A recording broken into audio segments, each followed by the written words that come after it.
Welcome one, welcome all to episode 184 of the Xbox Expansion Pass, recorded on Saturday, July 1st, 2023. I am your host, Luke Lohr, the InsipidGhost, joined by my co-host, the intrepid Captain Logun. And in this episode, we examine the relevant news to come out of the FTC trials finale. We have official sales numbers for the Xbox Series consoles and the Xbox One, and a former console exclusive and Game of the Year contender is making its way to Xbox. Stray. It's Stray. As always, we hope you enjoy the show. Logun, we like to start the show by offering words of kindness to those who have made our gaming weeks better. But first, welcome back, and how are you, my friend? Welcome one, welcome all. I am back. You all thought I was gone. You thought 1 week would be enough to get rid of me. Well, not this time. Maybe next week. But I'm glad to be back. I actually had a really busy whole last week, and this week has been recovering literally from it all. And yeah, just glad to be back. Glad to be talking. Man, there's so much news. I feel like I'm catching up. I feel like I haven't got enough time in the day to be able to keep up on all this FTC stuff. It's nuts. You went to this Sea of Thieves convention, and I built like a notes thing for you with all the FTC news, and like I didn't write it, right? Like I took pieces from Rebecca Valentine and Derek Stevenson and MSN, and like took all these and like tried to chop it into stuff you could understand. But by the end of it, it was just like super long wall of text. There's no TLDR, there's no Reader's Digest, there's no like, here's what my thoughts are. If you want to dive into this, it's just like, would you like to read an entire book? Yeah, here you go. So much news though, man. Oh, I'm kind of jealous. It was a really good episode last week, by the way, though. Thank you. Honored to be joined by Baron. Love Baron. Loved Level 1 Gaming. Good voice. He has such a good voice. He's fun. He's happy. And Level 1, he and David Whitaker there, and their panel for their podcast, they are so uplifting and kind. They're always supportive of XEP. And so it was nice to collab with them, because I have the Creator Talk show where I get to talk to people, but it's not quite the same thing as talking about the news daily, that kind of stuff. Yeah. So it was a real pleasure to get to have Baron on the episode. I was jealous. You guys got in the little cute little chat about Street Fighter, Mortal Kombat stuff, and I was like, oh, I don't play fighters that much. I was like, fine, talk to my host that way. I see you, Baron. I see you. I'll keep an eye. Yeah. Baron's a good dude, man. I love him. Well, I mean, I have several words of kindness to pass out this week, but I want to hear yours, especially in the wake of your trip. Oh, man. Too many people to thank. The one person I will call out, though, is Dread Pirate Doug. He's the dude that like conceptualized and put together the entire Fest of Legends for Sea of Thieves. It was the first North American festival or like mini con, if you will, that was just for Sea of Thieves. We've had plenty of like things at E3 or Comic-Con or PAX, that Sea of Thieves is there at, but this was owned and operated by the community, and getting a chance to go there to meet like people I've known for like 5 years, dude. 5 years. I've known these people for half a decade, not a century, half a decade, and haven't gotten to meet. And this was the first time that I actually got to meet them. I'm excited because like I'm literally a week away from seeing my UK friends again for the first time in a year. But shout out to Dread Pirate Doug. He is just a fantastic dude who's constantly just absolutely killing himself to get these things churned out and whatnot. But if it wasn't for him, I wouldn't have had 3 galleons worth of crewmates all parked around a table with like, we had Steam Decks and Logitech Cloud, and we had like, iPhones on. I still have my controller from the trip with the little clip that I had my iPhone like hooked up to it. We were rolling for ships, but keeping xCloud alive. It was, man. I was all xCloud all day, and we had a really good time with that. So shout out to him for putting that together. That's so cool, man. How was your week, dude? What was going on? It was good. Recovering from a cold of all things, right? Like, getting frustrating. So I sounded a little scratchy. My voice kind of went away. I know. Had a really good two things that I got to do. I got to work with King David for Creator Talk, Yeah. So it's up for patrons. David was Did you hilarious. did you ask the question I asked? I don't remember which one it was. Oh, it was the one about the PS5s and the statues. I don't know that I did. Oh no! I think I have to know. I have to know. I don't remember. I don't remember. Dang it! I'll send you a link. But patrons, sign up to find out what that story's about. I don't remember what it was. And then I talked to David for Creator Talk, but then had a really fun interview with a gentleman named Graham Reed. He's a Jamaican immigrant who is working on a solo game. Let me rephrase that. He's solo creating a game that operates with lo-fi beats. It's like an asteroids game, but it's really cool. He's working with ID at Xbox, but he talked about representation in game development. Talked about how he arrived to the Xbox platform when they kind of began their initiatives to get people of color creating games, and especially and during a time when the United States was in turmoil. It was really, really cool, but also just hearing him talk about making games was fun. So those were kind of two projects I had this past week, which were a good time for sure. Well, both are out now, right? One for patrons, one for everyone else. I got the watch later for the interview, so I'm going to jump into that. I didn't know it was going to be one dude for the whole game, though. That's crazy. Yeah, he brought in some collaborations for the music, and like it's cool because he got like a French creator for certain types of art, Jamaican person for a certain type of music and stuff, and like he branched out to really try and diversify his project. But as far as making the game, just him, and he's not a programmer. He learned from YouTube. So that's kind of crazy. Yeah, it is a cool story. Cool story for sure. So yeah, I definitely want people to check out that. But beyond that, this whole past week was like FTC and real FTC news, which is what Baron and I were talking about. Like it's real information. Yeah. Which was fun for sure. And so the good work, and these are my shout outs apart from David and Graham, is like Rebecca Valentine and Derek Stevenson and so many of the reporters that were giving factual information to track the trial was really helpful for a layman like me, who I'm interested in real stuff. I'm not interested in like the conjecture, right? And I'm not interested in like Sony said this, Xbox is dead, Xbox is living in Sony's life. I don't like that stuff. Yeah.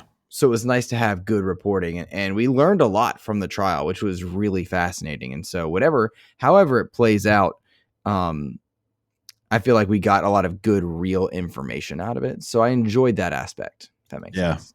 Yeah, me too.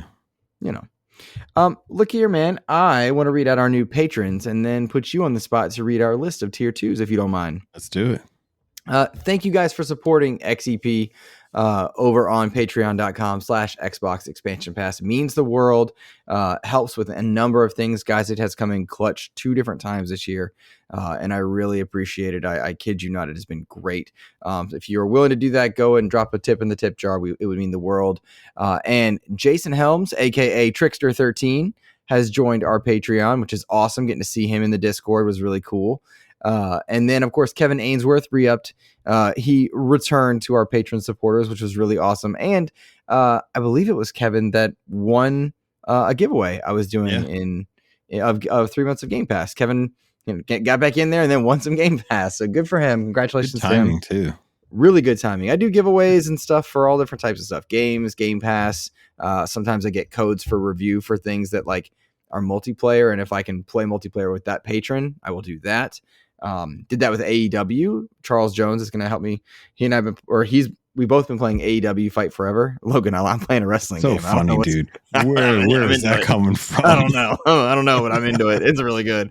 Walking around in tights and soon fighting Greg Miller on Twitter. I'm having fun. I don't get it either, but it's been a good time. Ask me about it later in the show. But yeah, so I enjoy helping out and supporting our patrons as they support me. So there you go.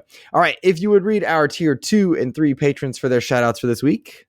Folks, if you guys don't know, there are tier 1s, which are great. We love them. They're the fans that are just there to support because they love us. But the tier 2 and the tier 3, they're of a higher caliber. They're the ones that are getting access.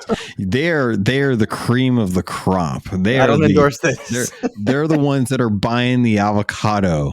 You know, they understand it costs more. So I wanted to shout out Robbie Bobby Miller, Silent Cypher, Xbox Skittle, African, aka Charles Jones, Game Positive, Zach LeCouture, Jam Pack Sam, Matt Valdez, Neo Prime 33, Rick Davis, Red Beast, Xbox Mike 29, Matt Without Fear, the Lord Sir Master James Suddy, Brendan Myers, aka the Winter Gamer, Sony's VP of Marketing Kevin Butler, Clint Coombs, DJ Hero, and Dano12. Thank you all so much for your love, for your support, for your conversation, for your contributions to the Discord, and honestly, just being absolutely beautiful. Yeah. We have a good community, man. We have a real good community. That's your community. You did it. You did all of this. No, we did it. And I'll tell you what, as Twitter continues to burn to the ground, I started reactivated my Hive, and I'm jumping around on Hive, which I'm loving. Like a secret agent, I reactivated the Hive. It. Yeah, so on Hive at InsipidGhost, on Instagram and InsipidGhost. But I was trying out Twitter Blue even, because gaming and Twitter have been synonymous. And so unironically, I was curious if it would have impact engagement and how it would change me interacting with listeners and stuff. No real benefit. I love the edit button, but with Elon's latest antics, I canceled that. I was like, nope. It was a 3-week experiment, and whatever. Yeah, not good enough. Not good enough. So, dude, agree. All right. Well, it is time now to get to our news, and we had a lot of really cool stuff that we learned from the FTC trial, but I don't want to start right there. Ellery, a patron who dropped this in on our Discord for recommended news topics, dropped in an article about official sales numbers. Now, these official sales numbers are for the Xbox Series set of devices to date and the Xbox One, and these were revealed during an ID at Xbox presentation down in Brazil, of all things. But it lines up pretty well with what we've heard. At this point in time, Logan, the Xbox Series set of devices, that's X and S combined, are around 21 million units sold, which is about half, a little over half of what the PlayStation 5 has sold. More on that in a second. But we also learned that the Xbox One is kind of tapped out at 58 million units. I find this interesting on a couple different levels. Firstly, I feel like 21 million, nothing to sneeze at, given the lack of major system seller exclusives, given that Xbox has built their line for everything to be available on PC. Halo Infinite disappointed despite having a great launch, and you should all play the campaign because it's fun. Forza Horizon 5, still cross-gen. No real Series SX exclusive game to sell systems, and still at 21 million. I think that's a success in and of itself. I think it falls pretty darn short when you look at PlayStation 5s have doubled that. There's more nuance to it, especially considering that Phil Spencer has very clearly stated they sacrificed hardware to the cloud. Basically, there are wafer chips that are printed for the Series S and X for processing power and such, and they sent those chips towards cloud processing centers instead of being built into consoles. Fascinated by that. Interestingly, Logan, Spencer alluded to this in the Xbox Game Showcase when he said, we've heard you and we are having more Xbox on shelves. So I'm curious how that plays in. There's also, and I know I'm still going here, there's also the idea that during the FTC trial, Xbox said in court under oath in documents and out loud that cloud has not performed the way they expected to, which might suggest a shift back to, in some ways, so a more traditional trying to sell units. Nonetheless, 21 million Xbox Series S and X's sold to date. Xbox One's lifetime at 58 million. I really found this fascinating. Where were you at when you saw this? Dude, this was so crazy. Like looking at the numbers of the Series X and then like seeing 21 million, I genuinely thought we were in like the 30 million at this point. I was really surprised when it was like 21 million. And then they're selling off Series X's last Black Friday for like $200. I'm like, man, that's crazy. I mean, the S is doing work. The S is doing absolute work right now. I really think that Microsoft expected people to be using cloud streaming a lot more for the One X and the One S. And I just don't think that. I think Microsoft is just a little ahead of the game. I think they're expecting people to be like all on 5G, ready to be streaming games and stuff like that. And I just don't think that many people think that of going there when it comes to gaming. We're all still very rooted in our box on, next to the TV. We're barely past the mark of like, we got to buy discs and carts and stuff for our games. We're just barely like moving past that and moving into digital sales is like the majority. So when I see that they did this, I was like, like little Sega syndrome, a little ahead of the time again. It is, right? It does feel that way. It feels like they're just a little ahead of the game. They need to pump the brakes and kind of fall more in line with like what Nintendo's doing and just put out units, just put out more and more units. And what's really weird is too, dude, I went to Target yesterday near me.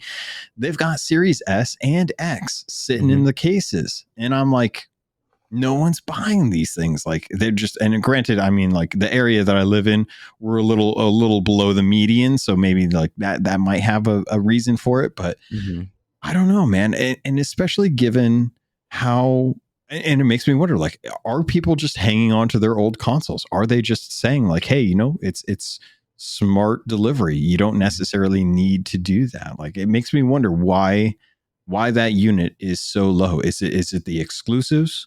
Because I mean, looking at PlayStation, they've got Horizon, they've got Ghost of Tsushima that launched at the end of the PS4. Then they've got the brand new God of War Ragnarok that came out. Now they've got Spider-Man coming out and Final Fantasy 16. It's like, I feel like that's what's pushing those units.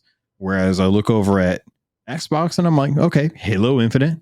We've got strong last gen stuff with Sea of Thieves. We've got Grounded. We've got Forza Horizon 5. Now we've got Starfield. I feel like Starfield is going to push a lot of units, which I agree. Note to last week's episode, you talked about they're getting the Series S with the 1 terabyte out just in time for that. And it makes sense. It makes sense that they want to do that. This is what I've wanted, honestly, for them to do, like from the get-go. Like they've had such a good push on Xbox Series S and X. They knew exactly what they wanted their hardware to be. They executed perfectly on that. And I think that they should have just committed to putting out the units instead of maybe holding back so much for xCloud. It was a real bummer to hear that xCloud just is not making the money it should be based on what they're doing. I think it's making money, which was interesting because there's revenue. And Xbox, by the way, we also learned through the course of the trial and a few kind of surrounding elements, Xbox is making good money. They're decidedly in third place, like no doubt about it. Further in third place than even I realized, and yet making money. And if this is losing looks good, which is kind of a strange thing. And I don't mean that as a fanboyism. I'm saying there was a time where being the worst in the console market meant you were tanked, right? Yeah, you were you were Sega. You were Sega, or you were the GameCube at the time. Which is a real, I think we've talked about that before, like disappointment. Shanks, I love that system, man. Same, absolutely the same. But regardless, nice, there you go. I just got this because I love the GameCube. Very cool. But regardless, it's interesting to kind of watch the fallout from this. Now, I will say, I fully expect a good bump once Starfield comes out. Redfall maybe was intended to be a bump, but Xbox had to have known for a bit. Oh yeah. No, I feel like as far as cloud goes, I'm wondering how much the pandemic had to do with that. People traveled less, thus had less reason to log in from work, kind of thing. And I don't think the cloud on console is pushed nearly enough to make it a bump in the for me on my Series S or X, I'm never going to play it via cloud if I can download it. But why not? The only reason I do it is for those freaking quests on Game Pass. That like they're like, hey, play this game, and I'm like, all right, cool, cloud stream it. But yeah, and it, again, goes back to my question of like, where was the promise that we could that we could cloud stream our games that were our library, not necessarily what was just on Game Pass? Like that's right. I remember you. I still want to know, where is that? Because if you guys are going to invest in xCloud, like, bro, give me access to my whole, like, I didn't get to play Diablo 4 when I was over at SOT Fest, and I'm like jonesing, seeing like the number, like your time played started creeping higher and higher and higher as I was like away, and then finally you finally beat me in time played, and I'm like, well, I got nothing to hold over Luke now. I gotta get back home. I gotta go sit down and no life it on Diablo. Don't worry, Logan. AEW came out, and here I am. I don't know why, but I'm in wrestling. Gonna be wrestling instead of trying to fawn over Lilith. I'm telling you, this game calls back to my Nintendo 64 and PS1 days of wrestling games. It's arcadey, so I'm just having a good old time. Luke the Weapon Lohr out there, giving stunners and spears. By God, I'm loving it. I'm having so much fun. My wife came home and I was like embarrassed playing it downstairs. I was like, I'm playing a wrestling game. And she goes, that is so cute. I was like, it's me. And she goes, it is you. Well, he's even got the shoulder tape. And I'm like, yep. Oh my God. Yeah. It's a really good game, though. It is a legitimately good game. That's cool, man. That's awesome. It's a funny thing to get into. It's been kind of a nice reprieve because, Immortals of Avium was going to be July. Exoprimal was going to be July. Yeah. And we just had Diablo. And I needed like something to get me to Immortals. Well, Immortals was delayed. Exoprimal's still coming out. Yeah. And as we talk about often, I enjoy those just video gamey games. You do. Yeah, this is it. It's not a sim. It's very much that way. Yeah. Yeah. No, I don't blame you. Yeah. That's so funny. That's cool though. That's, we still need those games. Like I can't remember what game it was, but they were saying it was like 124. I think it was, what game was it? It was like 124 hours of cutscenes in this game that's coming out. I think it was like, I wish I could remember it, but I was like, whatever you get. Baldurs Gate 3 has 174 hours of cinematic sequences. And I'm like, do not tell Kojima. He will take that as a challenge. I guarantee you Death Stranding 2 will be a freaking week-long show that you'll just have to sit there and watch. So please. So having games is good from time to time. Like we don't need to have all of that. So agree. Turn off my brain and click is something that I'm finding more and more because the games that I invest in the story of, I'm really into. Like I will get into Starfield. Cyberpunk, baby, Starfield. Okay, so take a look at this. Let's transition a little bit. Scroll on down on your notes because I updated it to where we've got I want to look at September and October. So Sea of Stars ends August, right? Yeah. And then in September, we have Starfield on the 6th, Mortal Kombat on the 19th, Cyberpunk on the 26th. Then you transition to October, Forza Motorsport on the 10th, Assassin's Creed on the 12th, Alan Wake on the 17th, Sonic Superstars on the 17th. On PlayStation, you have Spider-Man on the 20th, Mario Wonder on the Switch on the 20th.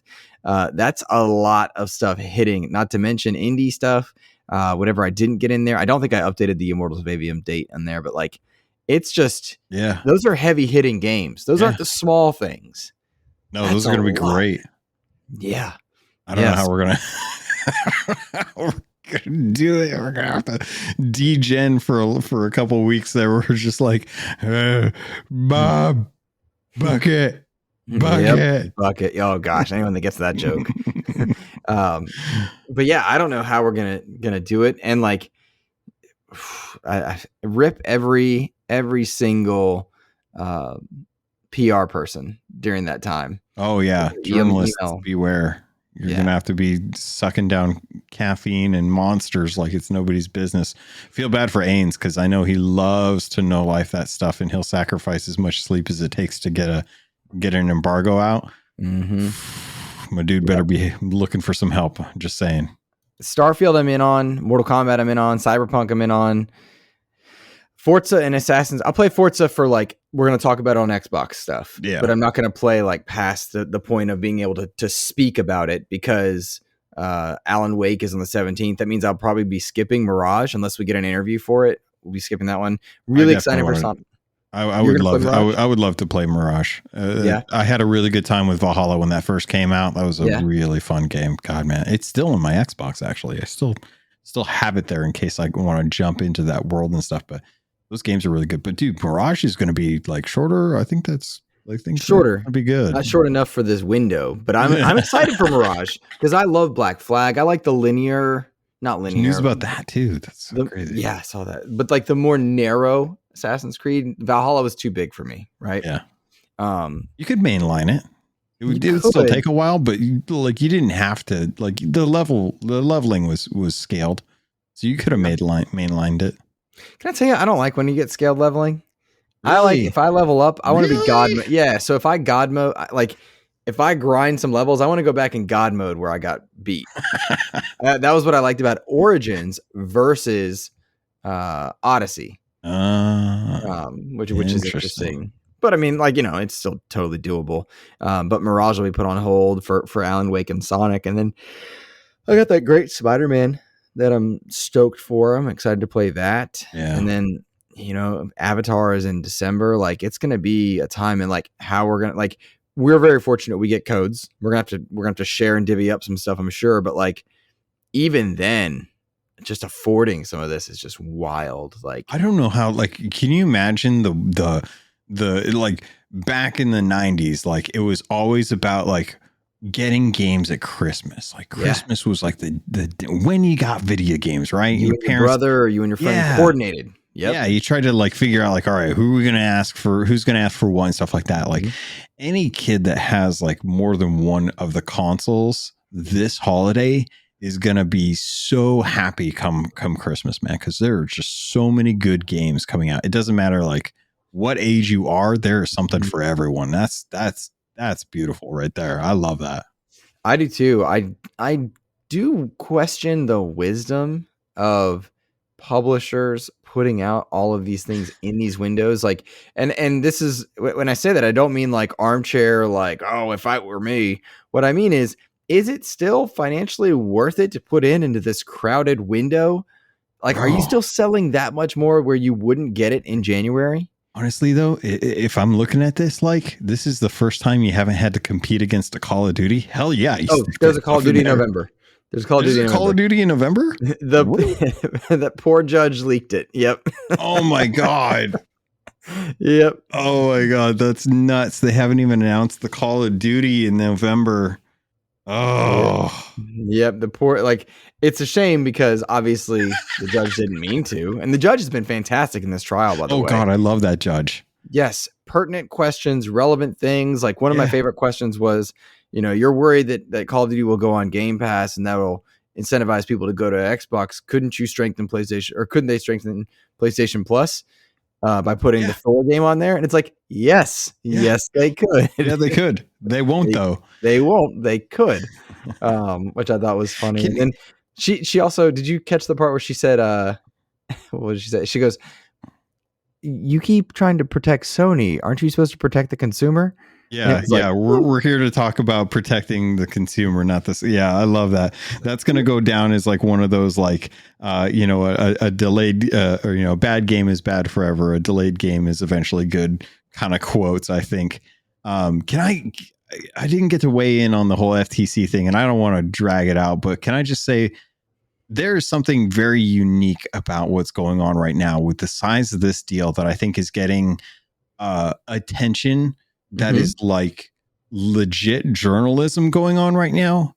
And I actually really love that. Here for it. I am really here to see like the seriousness and the attention to detail that's going on right now. Like I really love the journalism that's happening around this, because for so long it's like, oh, I guess we're going to be rumoring about this game. I guess we're going to be rumoring about that game. And it's like, I don't want any of that. I hate all the like whose console's better than who. It's like, let's talk about like all the actual stuff that is coming out to light with these companies. And it's like the facade has been pulled away. The mask has come off and you're seeing the truth that is these companies and stuff. And it's like, that's interesting. That is unique. It's the kind of stuff that I remember seeing with like the Google Apple trial and seeing like all the emails that came out from that and stuff. And I'm like, there is a seedy underbelly in this corporate world that is video game industry.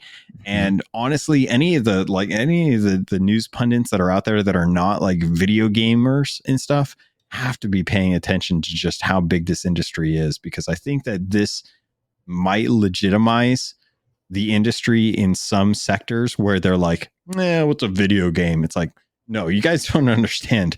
There's a $69 billion deal going on right now for a publisher that is being contested by the FTC, that is being pushed like both what feels like politically, but also like corporate in influence from other sides and stuff. And I'm like, man, this is if this doesn't become like a movie or a TV series at some point, I'm going to be very impressed, because this has like drama written all over it and just ready. Like I watched the Tetris movie while I was sick, and I'm like, yes, this is like a Tetris movie right here. This is so cool. I love it.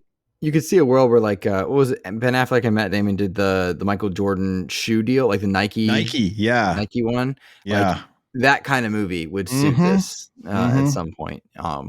Once we get a conclusion, like once it finishes. I know. So. I'm really curious. I have a feeling it's gonna fail. Drag. I'm ready for it to be done. However, I have appropriately appreciated that it's been real news lately. Yeah. As opposed to conjecture, because I get very bored in wanting to go guest on Xbox shows, because I love guesting on Xbox shows, but I don't want to talk about ABK every time because I don't have much to say on it, right? Like, yes, I want older IP back. I do want to see Call of Duty free up. King David in the Creator Talk suggested that it be Sarah Bond that takes over Activision. Love that idea. Yeah, that's like a shoe-in, right? Like I don't think, like you talked about it last week too, and with Baron, and I was like, yeah, I'm pretty sure everyone's cool with like Sarah taking over like whenever Phil's done. Like I think I think we're all in agreement here. Yeah. It's cool to see. Did you see that photo of Matt Booty in a suit? Oh my goodness. My God. That dude is like, he's either like the best villain or the next Bond. I can't tell. I don't know, man, but I did not show it to my wife because it was, I got all hot and bothered over it. I was like, what's up? Oh my God. What's up, Matt Booty? Let's go, buddy. Yeah, it was cool.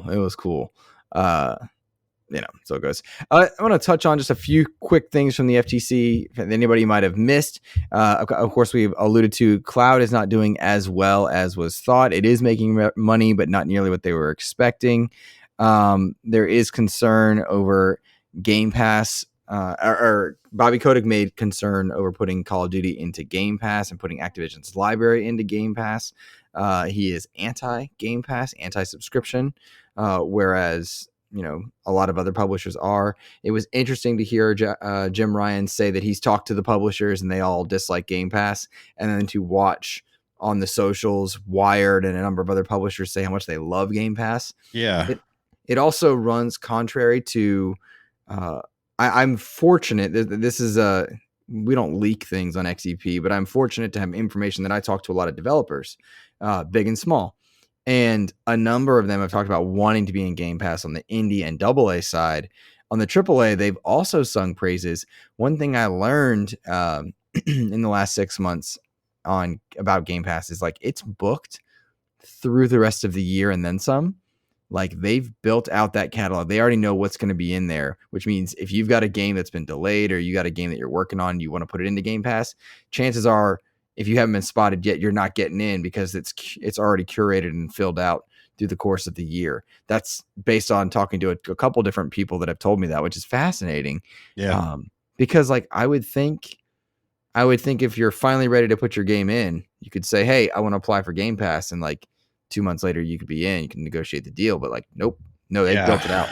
That echoes what I've heard from a couple friends who are in the Microsoft Studio realm. But yeah, it's interesting to me that game developers want to be on Game Pass. Game publishers don't want to be on Game Pass because it's like, have you heard publishers don't? Because I've not heard that. No, I'm just speaking kind of like from what they've said. If what Kotick and Ryan say are accurate, which I don't trust either of them. It's interesting that's that that's the take that we're getting, because I genuinely think that a lot of developers, at least that we've talked to, with maybe a couple exceptions who've had some bad blood, probably all agree that Xbox is a great way to get discovered. Way better than the PS Store, way better than the Microsoft Store. In fact, I was talking to a VR studio when I was at SOT Fest. I went to a con, and there was a little bit of a gaming area in there, and I was talking to a VR company who was getting into the PlayStation field because they were going for the PSVR 1. They missed it, and they decided to go to the PSVR 2 because they wanted to, like, they knew that there was going to be like a good market there.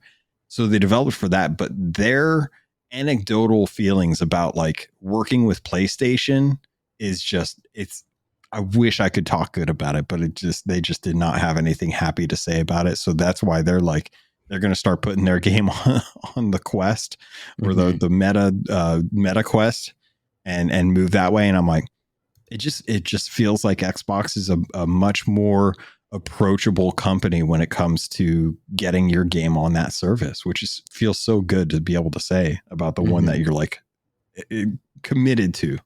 Sure. I mean, that's the ecosystem we cover. And by default, I interview a lot of Xbox exclusive developers, right? A lot of them indie. Graham Reed is one I alluded to earlier, but he was my 8th Xbox exclusive developer in 2023. Every single one of them has sung praise for Xbox. And while I won't speak for all of them, but I've heard beyond just 2023, the ones that aren't in Game Pass, across the number of interviews I've done, I think 108 at this point, the majority of them want to be in Game Pass. Yeah. And that is equally interesting. The guaranteed monies you get, I think, are really helpful if you're a small game developer, a small game publisher, because if your game costs $25,000 to make or whatever, and you're getting 100 to go in, there you go, you're good. Yeah, and you're covered. Yeah, you can make the next game. Right, exactly. So, who knows what the future holds there, but I think that was kind of it. We knew that Sony had been paying for certain timed exclusivities like, Deathloop and Ghostwire Tokyo, which I maintain Ghostwire is a great game. I really like that one. I think we talked in last week's episode about some of the things Microsoft was doing to combat that. Microsoft investigated the idea of purchasing Sega Sammy, Square Enix, Niantic, Zynga. I feel like that's from last week, but still interesting. The big thing is that Microsoft wants to be in that mobile space. So Activision Blizzard, King, Zynga, Niantic, who makes Pokemon Go, Square Enix, who has a number of mobile games out there, Sega Sammy, same thing. Even though I don't care about the mobile, I want Sega. I wish it was Sega, because I want to see what would happen with Atlas or Sonic or some of the other stuff. So I've seen like some and I've seen a couple people talk about like, why they should go for that and stuff. And I honestly, I'm kind of with them. Like, as much as I appreciate like how much money mobile makes, they make it in kind of a dirty way. And I really wish I really wish that wasn't the case. It's like, I really wish that mobile was a space where I felt like it wasn't just rampant with predatory practices for monetization. So when I see like Microsoft wanting to get into that, I'm like, okay, I know what the goal is, but I don't agree with why they want to get into it, because it is money driven. And they're trying, I get it. They want more people access to Game Pass, and that's cool. But bro, I think I would rather have like Game Pass on PlayStation and Nintendo Switch before I want to have to deal with the predatory practices that are on mobile. Agree. As always, I'll tell every consumer, vote with your wallet, speak with your wallet, and you'll find out what you really care about when you're speaking from monies. Go ahead. Do you think Microsoft could spin this around? Like, do you think that they would be able to, like, say we get King, because King is probably one of the biggest publishers on mobile, like next to Fortnite. Do you think if they get control of King, that they can like start to put a hand on the wheel that is like Apple, and start to turn that boat away from, because Apple has been trying to course correct on the whole microtransaction thing for years. They've been selling Apple One for their arcades so that you don't have to get games that are laden with ads that were the thing that they created the monster, and then they walled off a garden to get away from the monster and started to sell supplies within that walled garden. Do you think that with King under Microsoft, do you think Microsoft has the ethics and integrity to be able to try and pull that mobile market away from that type of practice? Or do you think they're just going to go all in with it like Nintendo has with some of their games? That's a good question. I don't know that if the deal goes through, I don't know that we would see a difference for at least 2 years, because it'll take time to restructure, take time to change leaderships, change business practices. Yeah. I think there's a potential to see a more ethical approach, but I wouldn't bet my monies, like, because they're a business, right?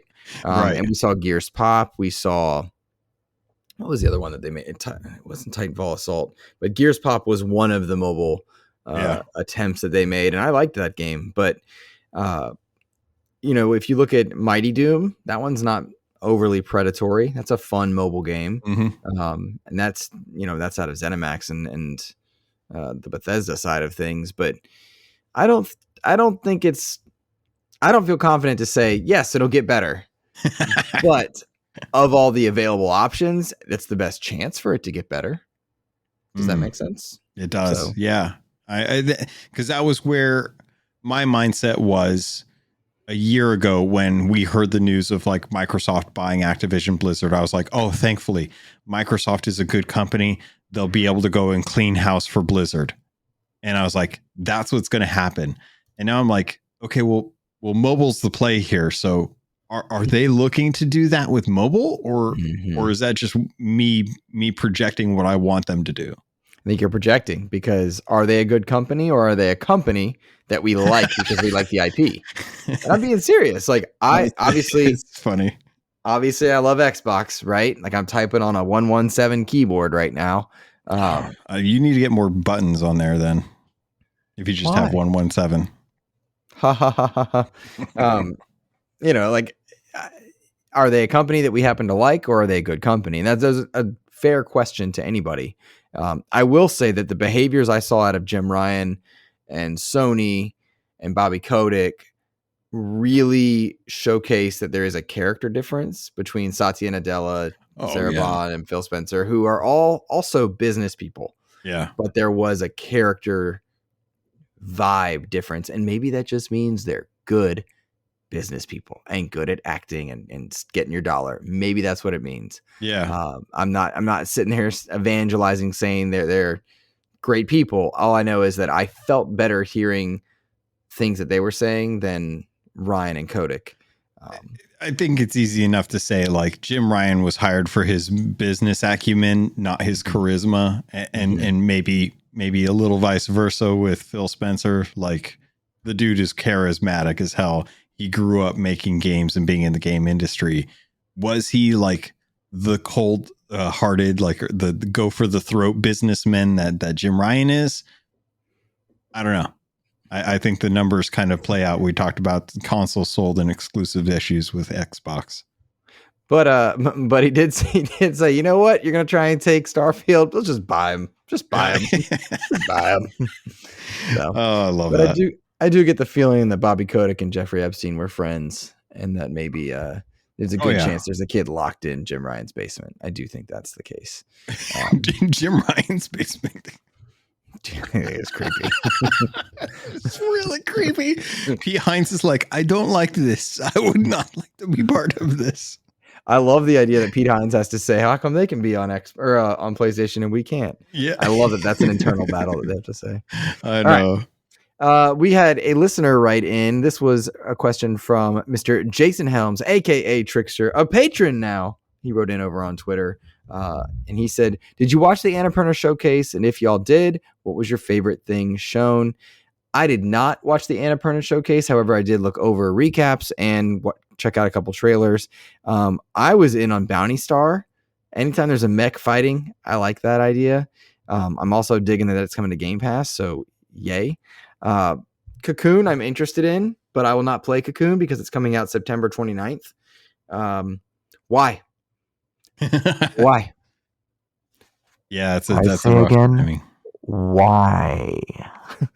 We don't need to come out in September, October. No. But No. there you go. Everybody was talking about Thirsty Suitors. That is not a Luke game. No, but it is going to be a good game, though. It is. Okay. Why? It is. Well, it throws me all off. Thirsty Suitors is it is like just it's one of those games that knows exactly what it is, and it's going for something that is fresh. So if you liked I'm trying to remember what the name of that game was, where Hato Boyfriend or the dad dating sim. Close. It was the one where it was like it was a dungeon crawler and you had weapons, but the weapons were all people, and it was the dating sim with the weapons that I can't remember the name of. Yeah, see, already I'm like, bugging me. Thirsty Suitors is going to be a good game. It is going to be a cooking game, but it's also going to be a dating simulator. Those are just working out right now. And if you don't believe me, go watch Ains play through that Castlevania dating sim game that he's been like Romancevania or something that he's been streaming lately. Have you not seen him do that? Mm-mm. Oh my God, it's hilarious. I'll be honest, I work with Ains a lot. I didn't know he streamed. Travis got him to start playing this dating sim game, and it is hilarious because it is essentially Castlevania, but as a dating sim. So it still has a lot of the Castlevania elements, but it has all of these overly sexualized like creatures in it. And it's funny watching Ain, like no hair, just all skin, fully like start to get a little red from time to time, but he's usually pretty chill about it. But Thirsty Suitors is going to be a great game. And if you guys want representation in games, this one is coming at you from an Indian culture, which is not really seen a whole lot in a whole lot of areas and stuff. Like you don't really see this. You said Indian? Like I'm from pretty India? sure. Yes. Or did you mean Native American? Okay. I have to ask that question because I teach in North Carolina where they unironically, this is not a diss at all. Our Native American tribes around here, we have a ton of Lumbee and whatnot. They all call themselves Indian. So it's confusing to me in the world global space. Fair. So I always have to ask. And so I know that sounded like I was trying to be goofy. I really wasn't. No. I trust me. I don't blame anyone for wanting anyone in the North America who grew up in the 90s wanting to clarify, because it was definitely a norm to like interpret Indian as Native American, not as from India. So, but this is an India based game. A lot of the kind of cultural stuff that comes with like dating and like, you know, matchmaking and stuff like that comes into play with this. It looks super cute, and the art style is fantastic. I don't know that I'm going to spend a whole lot of time on it, but it is definitely one that I can look at and say like, okay, well, Annapurna's supporting this. I know it's going to be a good game. Yeah. I saw a lot of good stuff. Annapurna makes good games. They do. They make good games. And we didn't even talk about the Blade Runner game, which I know. Blade Runner is a big deal to people. Dude, it's so good. I love Blade Runner. Oh, my dad loved it, so I didn't when I was a kid. God. That was the one I was like, no. It's fantastic. I love Blade Runner. I love Blade Runner 2049. I know it's an art showpiece. I get that, but Ryan Gosling is beautiful. Can I point something out to you about this trailer? So I'm on Annapurna's YouTube page. Thirsty Suitors, 52,000 views on their release date trailer. Stray, 48,000 on the Xbox trailer. Bounty Star, the one I'm excited for, 48,000. Blade Runner, 257,000. Yeah. So, you know, several times over, like 5 times the amount of these other ones. People are excited for Blade Runner. Yeah. We have not had like a good Blade Runner game in a while. This shows a lot of promise. I mean, and obviously with the game, with the franchises being as old as it is, there's only 2 installments in it. It is one of the essential cyberpunk games. Also film noir movies that you can ever watch. If you have a love for cyberpunk, the essence of what Cyberpunk 2077 is deeply rooted with a lot of the stuff that is in Blade Runner as well. So the Annapurna publishing a Blade Runner game, I'm there day one, same way I was with Mike Bithel's Tron. Like I'm sold. I don't care what it is. I will buy it and I will play it because I love those worlds and we don't get enough of them. which is maybe a good thing. Yeah, maybe, but I'm excited for people to be excited. That is consistently how I feel when I see stuff like this. Okay, so sell me on Bounty Star, because I don't know anything about that. I don't know much about it either, except that when I turn on that cool trailer, I'm getting some Titanfall vibes, third person. And what's funny is like you go out there, so it reminds me, the color scheme reminds me of the Gunk a little bit, mixed with Titanfall. Ooh. Yeah, the character design I can't quite place, but it's giving me like top tier 360 AA vibes, like the game that you would go in and pick up from Blockbuster. But when I watch the combat, you've got mechs shooting and hitting one another, which is really, really cool. That's what I'm in, is for the mech combat. I love mech combat. I think it's really fun. Like some of these mechs are customized to have chainsaws. You can build and design them, different types of guns and swords. But then partway through the trailer, you're in the building and creation and customizing of these mechs. You know, like you can color scheme stuff, decide what kind of sword you want on there. At least that's the vibe that I'm getting.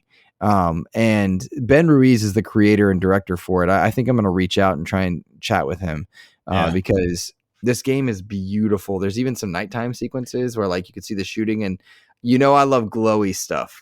Like in Sea of Thieves, I want it to glow. Diablo, I want it to glow. I dig it. So currently, I'm excited for Bounty Star. That's cool. You know a game I really loved on the original Xbox? What's that?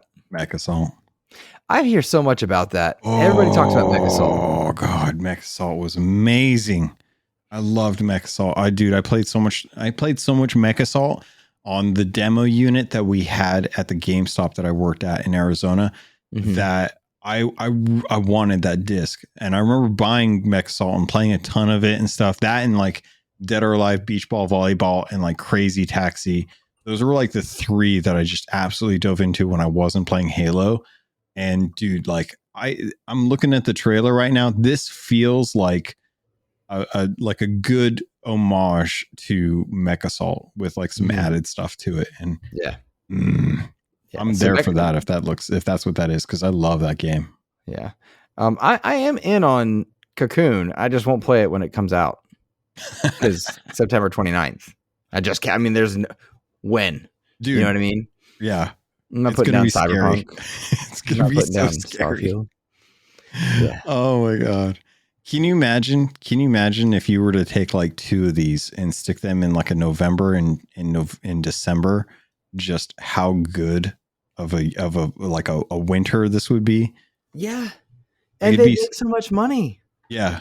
Yeah, if you took Assassin's Creed Mirage and you bumped that to November, the way they that's right. They were going to let Skull and Bones die when Starfield came out, and they pushed it out, and then they pushed it out again. But I remember that they were going to let that game die on the vine. Skull and Bones so not dead that Ubisoft Singapore is now making Assassin's Creed 4 Black Flag remake. Like, come on. You remember when they're like, hey, you have a homework assignment. You got to make a pirate game. These are the reference books that you'll want to use to be able to write your report. And they're like, okay, cool. And then you just didn't do any research. And then you started to write your essay, and you handed in the first draft, and the English teacher's like, this is terrible. Did you actually read the reference stuff? And they're like, yes. Okay. And then you go back and you look at the reference material, and the report that you were trying to make Skull and Bones, the reference material was Assassin's Creed Black Flag. And you just take that and you start to like tear pages out and paste them badly onto your report because you don't know what to do with that game. Please, for the love of God, just make your own version of Sea of Thieves and call it good. Yep. Skull and Bones needs to go. I interviewed that creative director for Seasoned Gaming a while back. Yeah, a long time ago. All they have to do, I swear to God, Ubisoft, make Sea of Thieves realistic, have power scaling, have PvE, PvP in the game with a campaign. Those four things right there, that'll be enough to sell a game. I guarantee you, that's all you have to do. That's all I got. That's all I got. Easy. Easy. You remember that promise you made back in 2018? Just deliver on it. Just deliver on it. All right. All right, let's see here. Diablo 4 got its update. I really like the new XP changes for in-game that really helps leveling a lot more. I really like Diablo 4. I never was a Diablo guy, but I'm really liking this one. I think it's interesting to be in conversations with Kevin and you and Joe, and all four of us play differently. Like, I'm like, oh, is the gear better? Is the number higher? Let's go. And Kev is sitting there. I swear Kev has a notebook next to him and he's doing mathematical equations. You're sitting there referencing other stuff. Joe could care less about anything happening. He just wants to get to 100 so he gets a trophy. And I just want my character to look cool. I'm a sorcerer, so he looks so lame. And all the cool cosmetics are for the other characters. It's just funny to hear all four of us, but we're all four loving playing the video game. Oh my god, which is the best. It's so funny, dude. I'm glad they put in a really big patch. They allowed you to teleport to your nightmare dungeons now. It's fantastic. The mount still needs a ton of work, but this game is so much fun, dude. I'm having a hard time wanting to go back to Jedi because every time I sit down, I'm like, I could probably knock out like another quarter of a level in an hour. I could just do a few nightmares, jump into a Legion event, wait for the world boss. Like, I think we missed a world boss while we were recording. We did. I was like, damn it. Whoops. But yeah, it's doing gangbusters. And I can't wait to find out when we get the first season, because I have a feeling I'll be back by the time it comes out. I'm feeling like mid-July, which would kind of make sense, but I don't know. That's just kind of like exoprimal territory is what that is. I'm gonna have fun with exoprimal. I'll tell you that right now. Are you gonna get the Guile mech suit when that comes out? I don't know about that. But that's exoprimal is gonna be a fun game for a couple weeks for me. Play 2-3 weeks shooting dinosaurs. That's gonna be fun. So. Let's see. We had a listener question I want to get to real quick before we depart. This one's from Edward Varnell. What's up, Edward? It says, "How and why did Nintendo get dragged in the Microsoft FTC case?" Man, I don't get it, Edward. You and Nintendo, brother. He said, "Were the reveals of a lot of stuff E3 level, or were you all prepared for some things to come out?" I don't understand that question, but the idea of like some of the news that we got, like, was it on the same level as like E3 hype? No. Wait, does he mean the summer news? Do you mean like summer news? No, like summer news. The revelations that we've gotten from the case. Oh, gotcha. Do you think those are like on the same level as like E3 news kind of? Gotcha. I would not say so. No, none of that was E3 level for me. It was interesting to see that like Call of Duty demanded a better revenue split for being on Xbox. I know that was kind of like dirty, but also business. Yeah. PS5 holding back, or Sony holding back PS5 dev kits. Really like, ooh, juicy. Okay. Yeah. All right. So Xbox is offering parity. You're not taking it. The judge kind of snapping at the FTC a couple times for representing Sony, not the consumer, was interesting. The idea of Indiana Jones being exclusive, interesting, but not surprising, although they did renegotiate a deal with Disney for that. I'm curious about a bunch of the stuff, but none of it was what I say would be so big that it was on E3 level, because to me, what's exciting about E3 level is the games and getting to play games. And without any of this, I still got a lot of that. So to that sense of the question, I don't think so. And as far as Nintendo getting dragged, I mean, it makes perfect sense that they would be referenced during a trial between two of the three big console makers. I didn't feel like Nintendo got beat up during this process. The judge was pretty high on the Switch. They didn't seem to me like Nintendo was getting dragged. Nintendo's always going to be the outlier in their business practices and style, and it's not going to matter. I mean, I don't think they're very consumer friendly, but also, but like, they don't need to be. Business hasn't they can do whatever they want. It's Nintendo. Yeah. I did see that Nintendo's doing legacy accounts now, so it'll be similar to PlayStation and Xbox. Good, because if that means I can buy something and it stay with me, maybe I will turn on my Switch and play Metroid because I love me some Metroid. Who knows?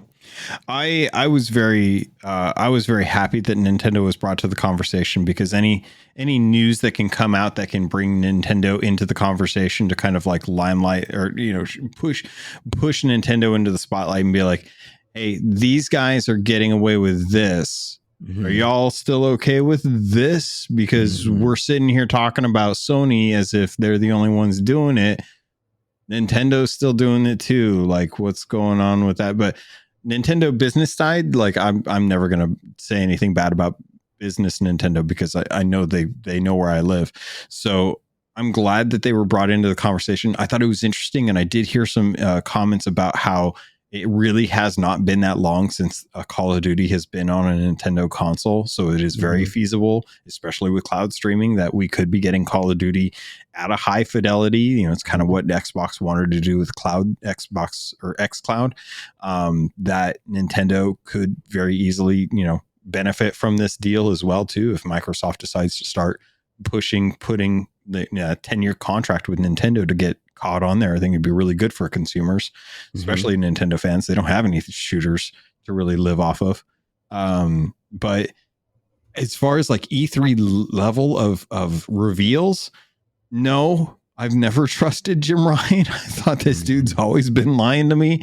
He started lying like way back in the PS4 era, where he was talking about like, next gen games are going to be coming like for PlayStation 5, and then they backtracked on all of that, and then they said, oh well, we'll make sure that all the upcoming launch titles are going to have free upgrades to the PS5, and then they backtracked on that. And I'm used to it with Jim Ryan. I'm not too surprised about anything he says not being 100% true. I'm glad that we finally got some cold hard truths out of him as a result of this, but I think this is all just kind of par for the course for me. Sorry, that's not as exciting of an answer, but I don't know. Yep. Okay. So I think that's going to be kind of a good spot to wrap for this week. I'm glad we're taking a breath because we've had a flurry of news. We'll likely find out about the FTC trial decision to the course of next week. I mean, maybe we'll do. Actually, we won't be able to do an early episode with you because you'll be out of town. Yeah, I'm leaving early. At the moment, I don't have an interview scheduled for this week, so I could do a special episode about that one. We'll see. We'll see, guys. It really just depends.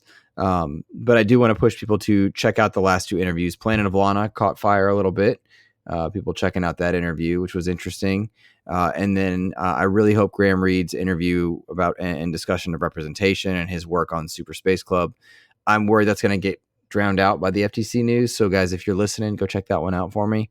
Because it was a really good conversation. June has closed out. So happy finale to Pride Month to anybody and all who celebrate. We love you guys. We love all of you, no matter who you are. And here we are into July, dude. We need to do an Xbox wrap up. We need to record that. Yeah, it's true. I don't know what we'll do. We'll figure it out. I put up some of the older Xbox wrap ups up on the YouTube side of things, guys. So if you want to see that one and you're not a tier 3 patron, feel free to go check that one out. We put up our favorite Star Wars games public and live, so you guys can see that as well. It's good times.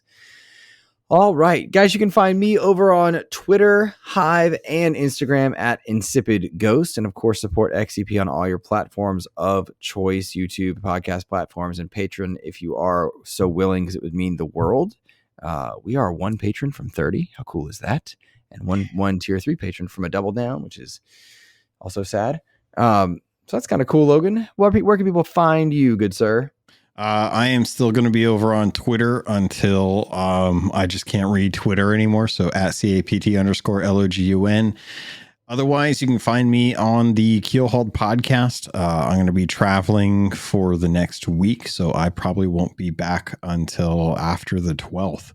I've got the next 2 weeks off, so I hope you guys have fun. Do me proud, and otherwise I will see you in the Discord. There we go. All righty, guys. Have a great rest of your week. Take care.